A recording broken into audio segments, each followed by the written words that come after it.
अब देखो जी, संतान जब उत्पन्न होती तो गर्भाधान भी एक संस्कार में आता है। 16 संस्कारों में एक क्या है? गर्भाधान संस्कार।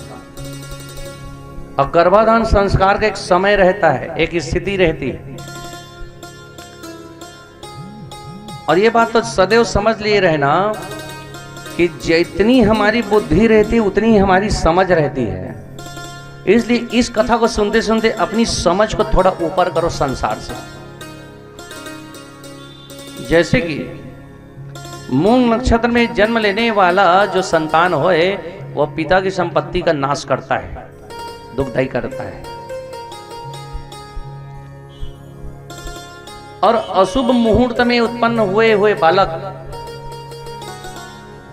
वो समाज में अत्याचार करता है, अनाचारी रहता है, दुर्गुणी रहता है।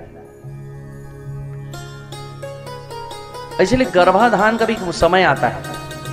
तो वेद व्यास जी को जब बुलाया गया तो इनके तेज से अर्थात डीएनए से जब इनको दिया गया अंबिका जी को, तब इनको नेत्र खुले रखने चाहिए थे। अब इन्होंने नेत्र बंद कर लिए। अब नेत्र बंद किए तो इनकी जो संतान हुई तो असर होता है, माता के शारीरिक स्थिति का असर होने वाली संतान पर होता ही है।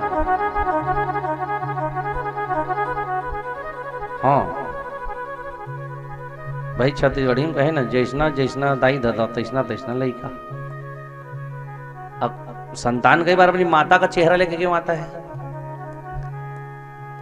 माता और पिता का चेहरा मिलता है ना। संतान के जब चेहरे के अक्ष को देखा जाए या तो माता का चेहरा लेगा या पिता का, नहीं? और सम्मिश्रण भी होता है। मस्तक यदि माता का है तो बाकी नासिका आदि पिता का रहता है। अब जैसी शारीरिक स्थिति और जैसी शारीरिक मन स्थिति, कई बार कहते जोजली जोजला कई जन रहे थे झकझक ही टाइप के कोनो है बही के थे छत्तीसगढ़ी में। अब बही बहिहा के लड़का है हमार मोर जानकारी में जन हमारे गरसोल डाले जन जोजवा रहे। अब दादा जोजवा तो बेटा जोजवा नहीं रही है। अब दाई लेड़ गई तो, लेकिन ऐसा 70% 75% ही होता है।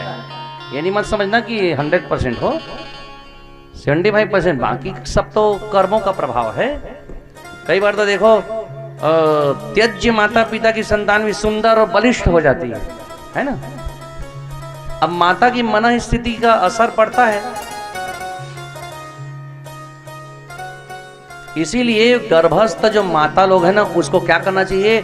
तो रामायण का पाठ करना चाहिए, सुंदरकांड का पाठ करना चाहिए, भागवत कथा इत्यादि सुनना चाहिए। हैं? आप क्या देखा थे? क्योंकि सास भी कभी बहुत ही वाला देखा था। अब आप देख रहे हो, लेकिन गर्भ में जो शिशु है ना, उस पर असर पड़ता है।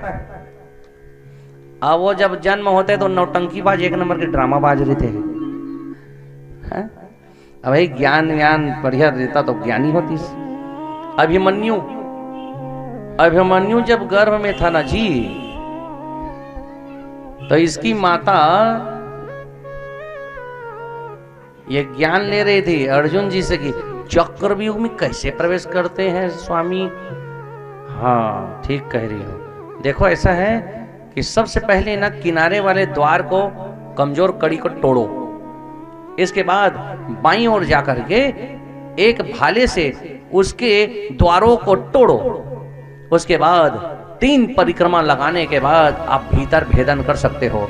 और चक्रव्यूह से बाहर आने के लिए ना सबसे पहले देवी, ओ देवी सो गई, ओ देवी सो गई। अब मैया सोई तो गर्भ का बच्चा भी सो गया। इसीलिए अभिमन्यु जो जब महाभारत युद्ध में गया ना लड़ने, तो भीतर तो आराम से चल दिया, चक्रव्यूह के भीतर तो चला गया था, लेकिन बाहर आते समय उसको रास्ता ही पता नहीं है चक्रव्यूह में, तभी तो फंसा ना। उसी प्रकार माता की मन स्थिति, शारीरिक स्थिति के अनुसार ये सब असर संतान पर जाती है।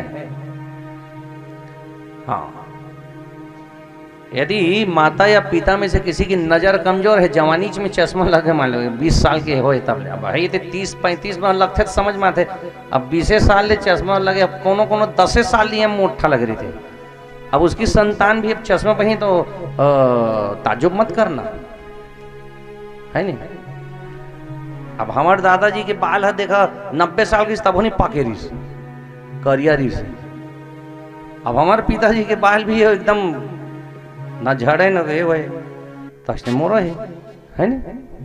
उसी प्रकार ये डीएनए पद्धति होता है, डीएनए पद्धति।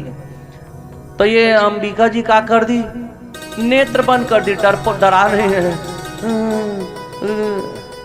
कोनो महिला मन अस्पताल जाके नाम डराते हैं। अब नेत्र बंद कर दी तो इसके जो संतान हुई वो अंधा पैदा हो गया। कौन? धृतराष्ट्र। डरपोकना नंबर 1, कोई फैसला ले नहीं पा रहा है। ऐसी इसकी मैया अंबिका जी फैसला नहीं ले पा रही थी, जाऊं कि नहीं जाऊं, जाऊं कि नहीं जाऊं, जाऊं कि नहीं जाऊं, जाऊं कि नहीं जाऊं।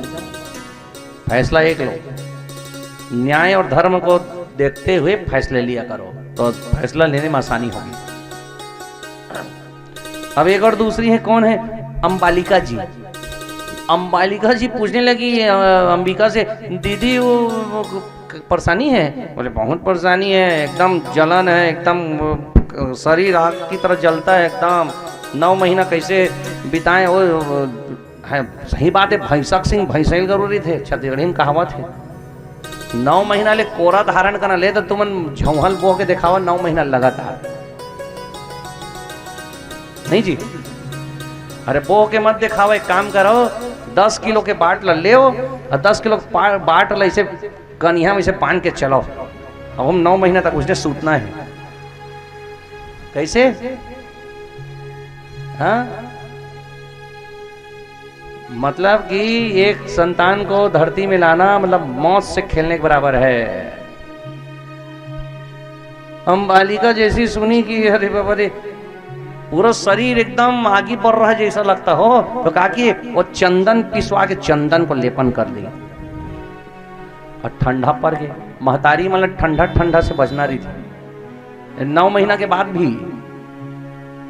हाँ, एक जन माता रहे, उसने मोर जानकारी में बिलासपुर अपोलो में देखे गए। मोला तो कुछ नहीं हुए, मोला कुछ नहीं होते, लड़का झूलम पर है नहीं लागे, उसे खाली पाँव रेंग दी स्टाइल से अस्पताल भर। हाँ, वो देता कन्या वनिया गोड़ पीरा, मूड़ पीरा, माड़ी पीरा चालू है। बल्कि सावधानी रखना चाहिए, ऐसे कान वान को ढक के रखो, मोजा पहन के रखो। और जो हमारे जो नियम चलता है जी छत्तीसगढ़ में, काय वाला वो लड्डू बनाते हैं, तिल लड्डू संक्रांति के थोड़ी, छेवारी तिल लड्डू तिल लड्डू बचाएगा नहीं मोरो कथे कथम खाए नहीं पाए साल वही खोज खुजा गया है, मूसवा नहीं खाए हुई का। छेवारी दवाई की थे का, छेवारी दवाई ओ में पीपर सोंठ का कह रहे थे ना, काबर खावा थे बताओ, ताकि शरीर की ऊष्मा बनी रहे। अब ये जो अंबालिका जी उल्टा चंदन लगा के आगे, चंदन ठंडा रहता है,